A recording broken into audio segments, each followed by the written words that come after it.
Hey guys, my name is Dempsey Pillot. I'm a writer and a critic for Cinefied. It is a pleasure to be speaking with both of you today. How are you? Good. How are you? I'm good. So I have a really, I guess, a big obsession with both of your work. So getting the chance to see both of you guys work together is like incredible as like a cinephile, fan of film, whatever you want to call it. My first question is for both of you actually too. Chad, I know it wasn't your script, and Zoe, I know this isn't usually the kind of rom-com you do, but I'm curious to know what drew you guys both to this project. Well, for me, it was a combination of coming off having just made a really sad, heavy movie and feeling like I wanted to try and do something a little lighter, mixed with the fact that I got this script in the middle of lockdown when all I was watching myself were all my favorite comfort movies to get me through those times. And I started to really feel like, man, maybe there's nothing more noble in the world than making a nice, entertaining movie for people to throw on when they're feeling low. And that's when the script came to me, and I just thought it was so surprising and unique, and takes kind of a absurdist, high concept storyline, but really examines it and thinks about what would these people really do and what would this really feel like. So I thought that played to my strengths, but also gave me a chance to sort of tip my hat to all my favorite romantic comedies and comfort movies of the past. So that was me. Well, first, thank you for your very kind intro words. I appreciate it. For me, the initial obvious draw was Chad, who I've been a fan of for a long time and have wanted to work with. And when the script came in my inbox, it was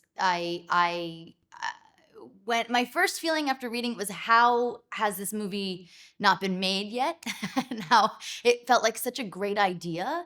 And I was so excited that it had Chad behind it, to guide it in the direction that I thought it needed to be guided in. And it was so funny and deep and nuanced. And I knew him as a filmmaker, he would make it even more interesting. And I actually slid into Chad's DMs, and I said, hey, let's go for coffee. And yeah, I slid into his DMs about a threesome, which doesn't sound great out of context. Uh, if I had a dollar. But yeah, I don't really. This is where Chad and I believe our only real disagreement is about that. I don't think this is a rom com. I mean, I think it's romantic, and I think there are very funny elements to it, but it feels more like a drum, yeah, to me. And I loved the script and I loved the movie, and I feel very proud to be a part of it. Yeah, and I will add on to that. What I think was really exciting about casting Zoe in this movie is that, yes, she has been in rom-com films and she's incredible in all of them. And this felt like it was playing to some of those strengths, but also unlocking a new side of her that I knew was there and was going to be exciting for her to show and for people to see. I don't. Never mind. Go ahead. Well, no, I do want to touch upon the character that you play in a second, Zoe. But before I ask that question, I do want to go to what Chad said before about his last film. I loved Little Fish. Okay, like one of my favorite movies of the decade so far, maybe even the century. What I find so interesting about it is it's a film about a pandemic that was released in the middle of a pandemic. Do you think that this film is also a kind of strange social commentary about how hard it is to connect with people, or how much easier it is, or how worse it is getting to connect with other people?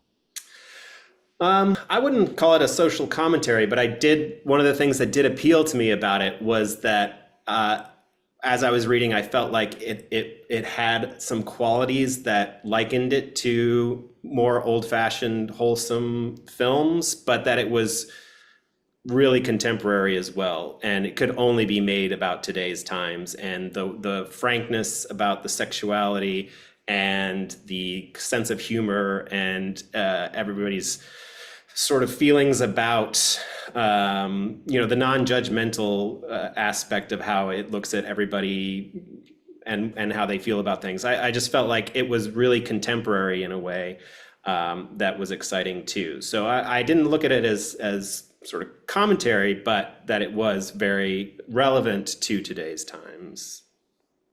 And Zoe, now we're getting back to you, okay? As I mentioned before, I think you're an incredible actress, not just in this and everything.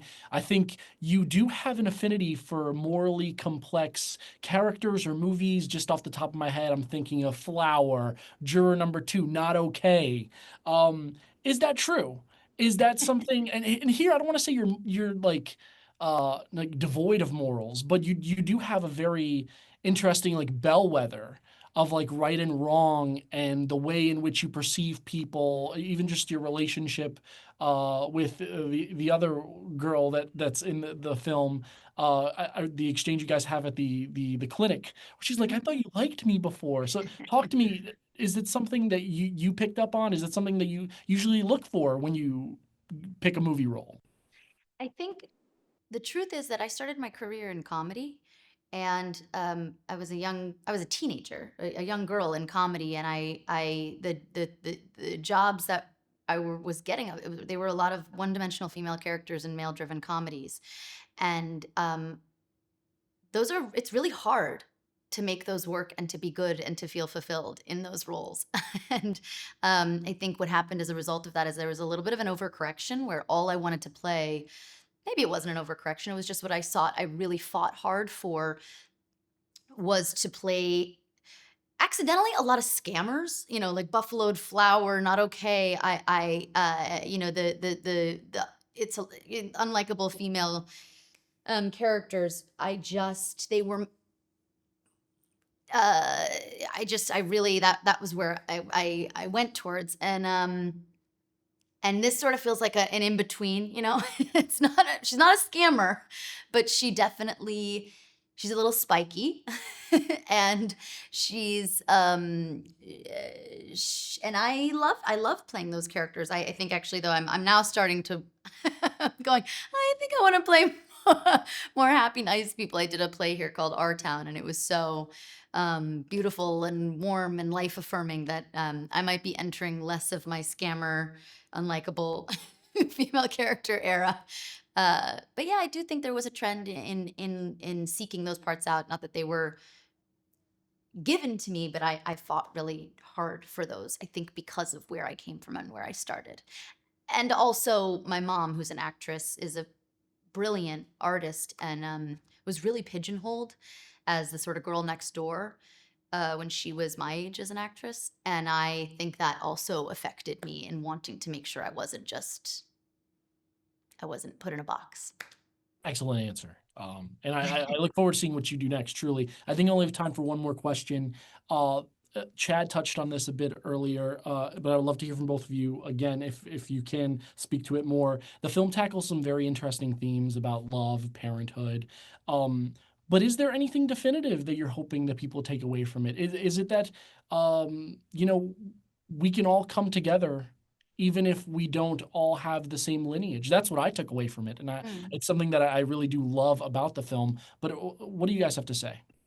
For me, I always sort of feel a little presumptuous thinking in those kinds of terms of like what I want an audience to think about or discuss afterwards. But I definitely was chasing a feeling, like I said. I was chasing a feeling that I wanted the film to sort of envelop people with. And so I would say it was more that for me than any particular message. Although, that's not to say that I didn't take all the topics of the movie seriously. But yeah, in terms of what an audience takes away, I like to leave that to the audience, more or less. But it was the feeling. Oh, me too. Me too. I never want to tell people what to feel or what to think. I'm always curious though what they do. And I'm thrilled that this movie is finally coming out and people get to experience Chad's beautiful work, and look forward to hearing how people respond to it and what they get out of it. Guys, thank you so much for your time. Thank you so much for letting me see this film. I will tell everybody I know to go see it, and I cannot wait to see what each of you do next. Have a great Thank day. you so much. Very nice of you, Thank Dempsey. you. Thank I you. appreciate you. See ya.